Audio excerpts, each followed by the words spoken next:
السلام علیکم۔ آج منگل ہے، مئی کی 24 تاریخ۔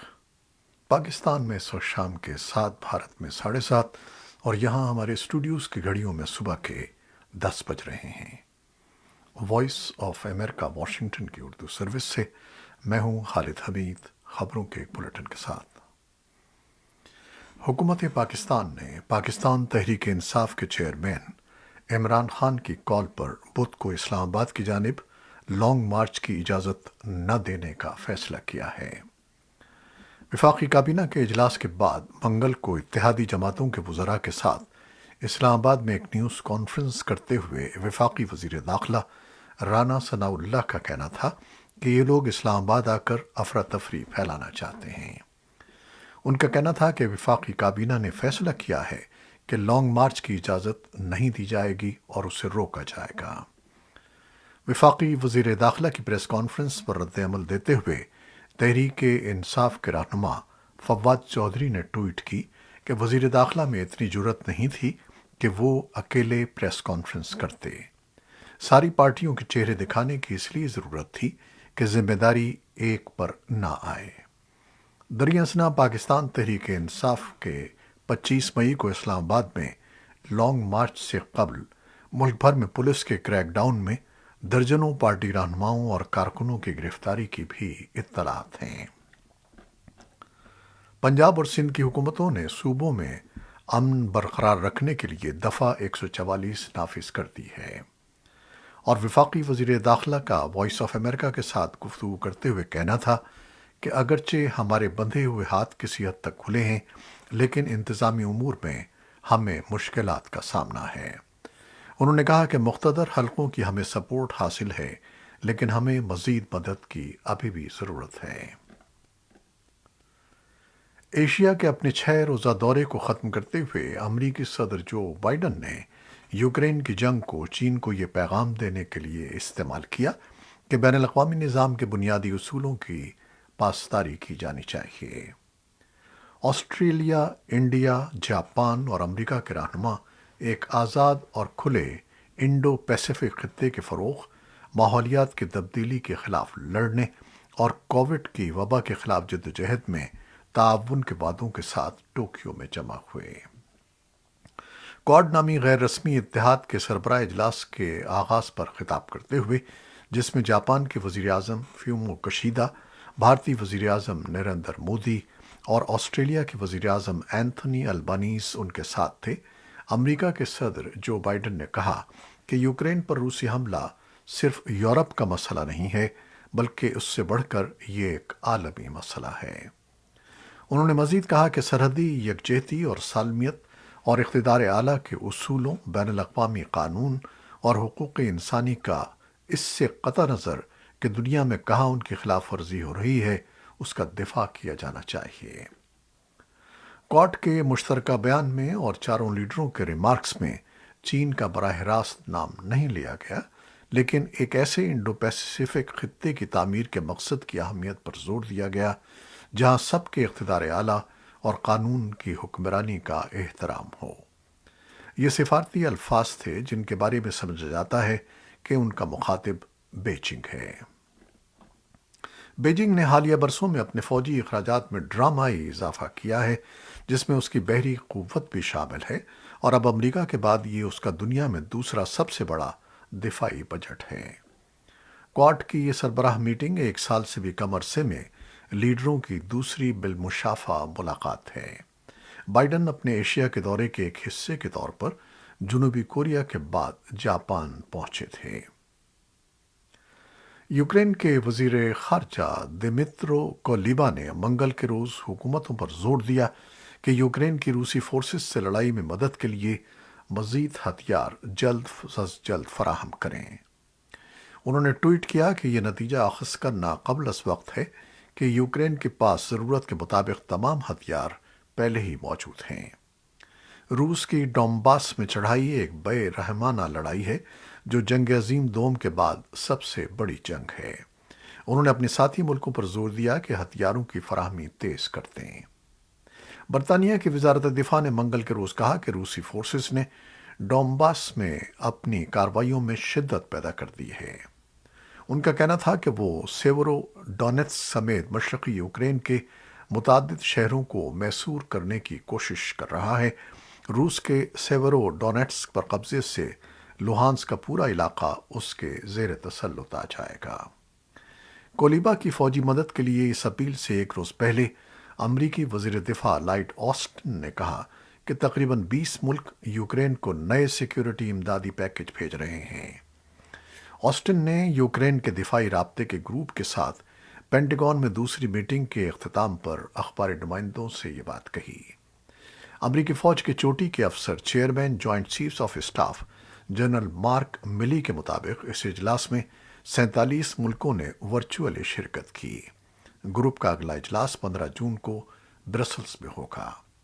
آسٹن کا کہنا تھا کہ یہاں موجود ہر ایک یہ سمجھتا ہے کہ اس جنگ کا دائرہ صرف یورپ تک محدود نہیں ہے۔ صدر بائیڈن نے بھی منگل کے روز جاپان، بھارت اور آسٹریلیا کے لیڈروں سے ملاقات میں اسی طرح کے پیغام میں کہا تھا کہ یوکرین کی لڑائی صرف یورپ ہی نہیں بلکہ یہ ایک عالمی مسئلہ ہے۔ بائیڈن نے امریکی امداد کا اعادہ کرتے ہوئے عہد کیا کہ جب تک روس یہ جنگ جاری رکھتا ہے، امریکہ اپنے ساجھیداروں کے ہمراہ یہ عالمی امداد جاری رکھے گا کیونکہ یہ دنیا کے تمام حصوں پر اثر انداز ہوگی۔ ادھر یوکرین کے صدر ولادیمیر زیلنسکی نے پیر کی شب ایک ویڈیو خطاب میں کہا کہ روس نے یوکرین پر 3 ماہ پیشتر جنگ شروع ہونے کے بعد سے تقریباً 1500 میزائل فائر کیے ہیں، جن میں زیادہ تر کا نشانہ شہری ٹھکانے تھے۔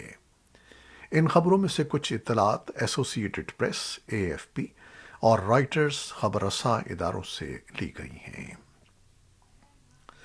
یورپی یونین ممکنہ طور پر دنوں کے اندر روسی تیل کی درآمد پر پابندی عائد کرنے پر راضی ہو جائے گی۔ یہ بات جرمنی کے وزیر اقتصادیات رابرٹ ہیبیک نے ایک چینل ZDF کو بتائی۔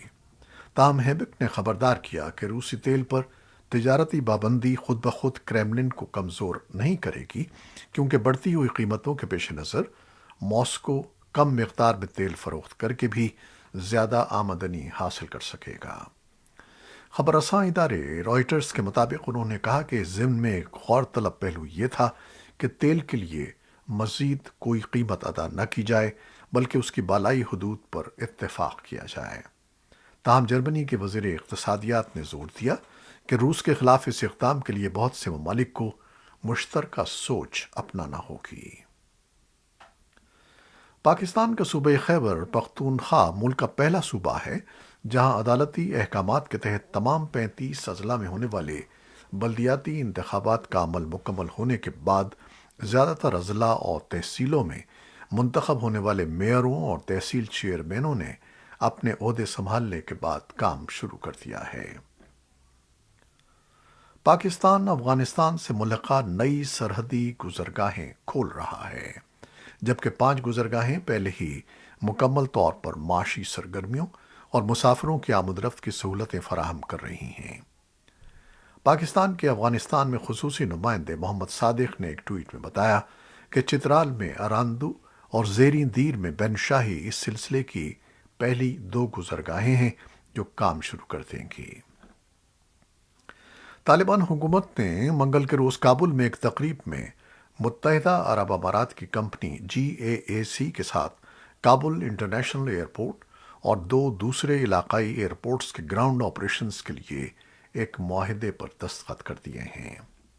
تقریب سے خطاب کرتے ہوئے ملا عبد الغنی برادر نے کہا کہ یہ معاہدہ کابل اور باقی دنیا کے درمیان سرمایہ کاری کے راستے کھولے گا۔ انہوں نے کہا کہ طالبان حکومت تمام ملکوں کے ساتھ اچھے تعلقات چاہتی ہے اور مختلف شعبوں میں ان کی سرمایہ کاری کی ضمانت دیتی ہے۔ خبر رساں ادارے رائٹرز کے مطابق ملا عبد الغنی برادر نے کابل میں رپورٹرز سے گفتگو کرتے ہوئے کہا کہ ان کی حکومت متحدہ عرب امارات کے ساتھ ایئرپورٹ کی گراؤنڈ ہینڈلنگ معاہدے کی تجدید کر رہی ہے۔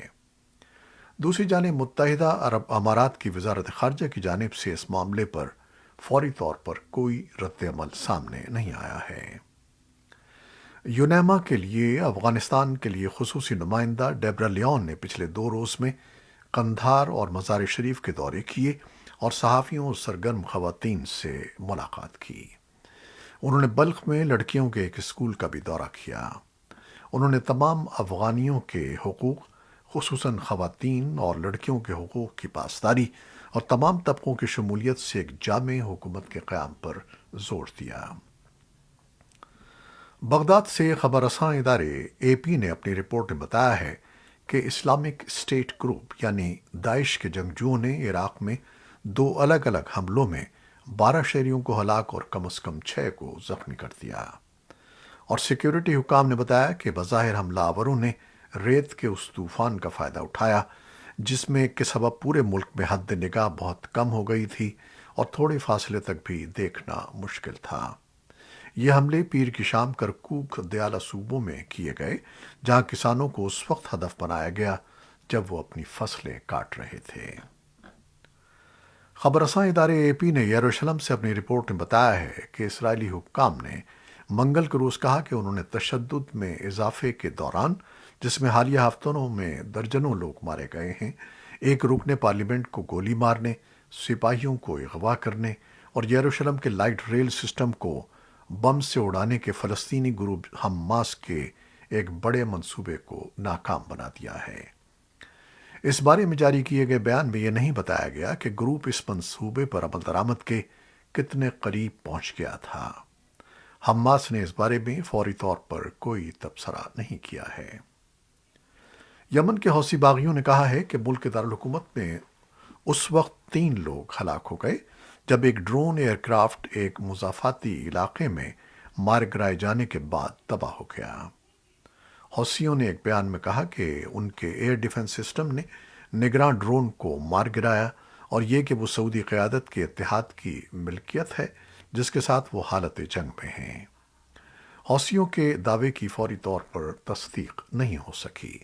اتحاد کے ایک ترجمان نے تبصرے کی درخواست پر فوری طور پر کوئی رد عمل ظاہر نہیں کیا۔ یمن میں 2 ماہ کی فائر بندی نافذ ہے جو سن 2014 میں ملک کی خانہ جنگی کے آغاز سے ملک میں پہلی ملک گیر سطح کی فائر بندی ہے۔ یہ تھیں وہ خبریں جو فیس بک لائیو پر ہم نے آپ کے لیے پیش کی۔ ہماری ویب سائٹ، یوٹیوب اور پوڈ کاسٹ پر یہ بلیٹن آپ کے لیے پوسٹ کر دیا جاتا ہے۔ آپ ہمارے بلیٹن کو شیئر کرتے ہیں اور اپنے کمنٹس میں اپنی محبتوں اور دعاؤں کا اظہار کرتے ہیں جس کے لیے ہم آپ کے فرداً فرداً مشکور ہیں۔ اپنی ان محبتوں کو اور دعاؤں کو جاری رکھیے گا۔ خالد حمید کو اب اجازت دیجیے گا۔ اللہ حافظ۔